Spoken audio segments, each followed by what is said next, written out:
Mindray EPM10M. Recordemos que este tipo de monitores están diseñados para monitorizar, visualizar, revisar, almacenar, emitir alarmas, transferir parámetros fisiológicos como lo son el ECG, como lo son también la respiración, la frecuencia cardíaca, algunos segmentos, la temperatura, la saturación de oxígeno, también la frecuencia de pulso, la presión arterial tanto invasiva como no invasiva, también lo que es el gasto cardíaco y el dióxido de carbono. Vamos a hablar de sus accesorios. Entre sus accesorios está el manguito de presión no invasiva con su respectiva entrada. Tenemos también lo que es la sonda de temperatura con una entrada de color amarilla de forma redonda. Tenemos además lo que es los sensores de saturación de oxígeno que se conectan de esta forma. Aquí se coloca lo que es el dedito del paciente y tiene una entrada de color azul de forma redonda. Vemos además los conductores y electrodos del ECG, vemos que se conectan respecto a sus colores y aquí van posicionados sus electrodos. Su entrada es de color verde y vamos a ver lo que es la vista lateral izquierda. En esta vista hay un puerto, en este puerto se coloca lo que es la impresora, en este caso no la tiene. Y vamos a conectar sus accesorios. La presión no invasiva se conecta de esta forma. Lo que es el ECG, se busca la flechita de color verde y se coloca. Buscamos lo que es la saturación de oxígeno, buscamos la flechita que es de color azul y se conecta. Y para la temperatura tenemos dos puertos, se puede colocar en cualquiera de los dos de color amarillo. Para la presión no invasiva también tenemos dos puertos. Vamos a ver lo que es la vista posterior. En esta vista posterior encontramos varios lugares para conectores. El primero es este que está aquí, que es conector multifunción. Luego sigue el conector VGA, luego sigue dos puertos para USB, luego sigue el conector de red, luego está el terminal de masa equipotencial y por último lo que es el conector de entrada de alimentación DCA. Lo conectamos y el enchufe va a un conector naranja. Vamos a ver lo que es la vista derecha, vista lateral derecha. Encontramos este puerto, aquí va lo que es la batería, le quitamos el seguro y ya procedemos a sacar la batería.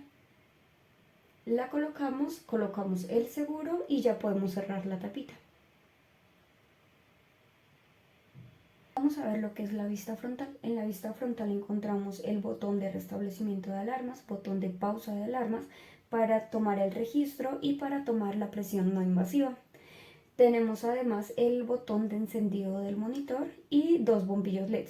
Cuando se enciende el monitor encontramos que se enciende uno de estos dos bombillos LED, los cuales nos indican si el monitor está tomando corriente del cable o a partir de la batería. Además se enciende lo que son las luces de las alarmas en la parte superior. Podemos ver en la pantalla la parte superior, si le damos al muñequito, le podemos decir al monitor el nombre del paciente, el apellido, el sexo, si le cambiamos la categoría a paciente adulto, pediátrico o neonato, le podemos decir que busquen un paciente, que dé de alta a un paciente. También encontramos en la parte superior lo que es la hora y lo que es el estado de la batería. Con tres deditos podemos cambiar lo que es la interfaz. Tenemos tres tipos de interfaz y podemos hacer, deslizando de esta forma, podemos hacer que las ondas se vean un poquito más grandes. Nos enfocaremos ahora en lo que es la parte del ECG, es decir, la parte verde. Ahí, si le damos clic, vamos a ver las configuraciones de la alarma. Podemos ver la frecuencia cardíaca, los límites superiores e inferiores de la frecuencia cardíaca.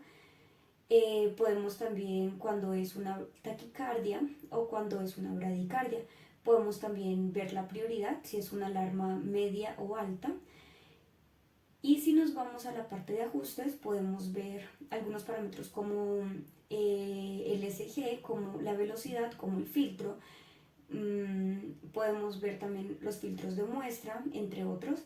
Podemos también encontrar lo que es la ganancia del ECG, que básicamente es como la altura de la onda. Encontramos más opciones, como son las como demás configuraciones. Encontramos también los tipos de alarma y la prioridad de esta alarma. Encontramos los segmentos ST y QT. Si pasamos al segundo parámetro, encontramos la onda de la respiración Si le damos clic encontramos las alarmas de la frecuencia respiratoria, los rangos y cuando la persona ha dejado de respirar por un tiempo. También encontramos algunos ajustes como el origen, el incremento de la velocidad, bueno, entre otros. Encontramos también lo que es un umbral. Si nos pasamos a la parte de la presión no invasiva, encontramos los tipos de alarma con sus respectivos rangos y la prioridad de las alarmas. Encontramos también la presión inicial, los intervalos. Estos intervalos nos dice que se tome la presión cada 8 horas, cada 4 horas, que tome también en cuenta que sea el modo de inicio sea por reloj o por intervalos. También nos dice la visualización de la FP. Por último tenemos como tal la secuencia, que nos dice la duración y el intervalo de cada fase de la toma de la presión. También encontramos como una tabla, las cuales nos dicen como el control que se ha tenido de la frecuencia respiratoria, que se ha tenido de la saturación de oxígeno y de la frecuencia cardíaca.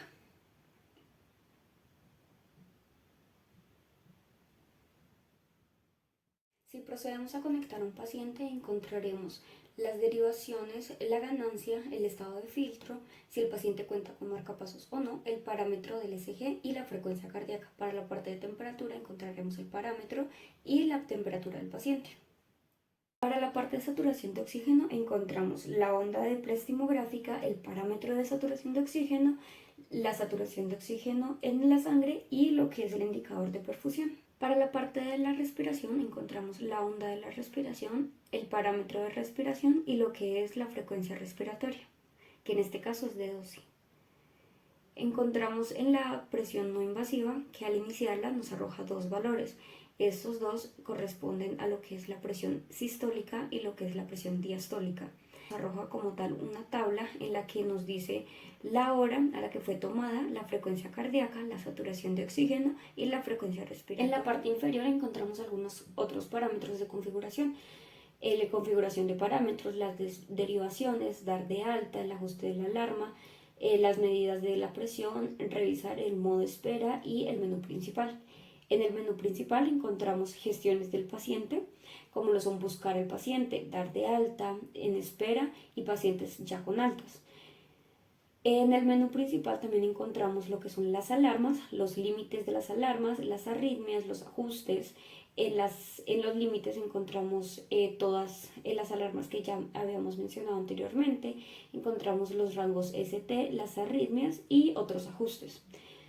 Volvemos al menú principal y encontramos además lo que es de revisar, por ejemplo, lo que son los eventos, lo que son el ECG con 12 derivaciones. En este caso también nos muestran las estadísticas de las arritmias y los rangos ST. También encontramos el CAA. También encontramos lo que son las pantallas, las configuraciones de las pantallas, por ejemplo que la duración de bloqueo de la pantalla sea de 20 segundos, el brillo de la pantalla, en este caso con batería, para que baje el brillo o para que aumente nuevamente el brillo. Vamos a aumentarla ahorita a 10. Y si volvemos, bueno, para activar y desactivar algunos parámetros que se están viendo en la pantalla, también encontramos el modo noche. Este modo noche es para que la pantalla se vuelva con una iluminación, con un brillo más bajito, que el volumen de la alarma sea menor y otros parámetros que básicamente dejen dormir al paciente. Encontramos nuevamente en el menú principal lo que son algunos conceptos, algunas partes del sistema como lo son la hora, la licencia o el demo. Para la limpieza del equipo vamos a utilizar un líquido desinfectante que sea bajo en alcohol y un trapito. Echamos el líquido y limpiamos lo que es el monitor, teniendo en cuenta de que el líquido no lo vamos a echar directamente en el monitor porque puede dañar algún componente interno, así que es mejor limpiarlo de esta manera.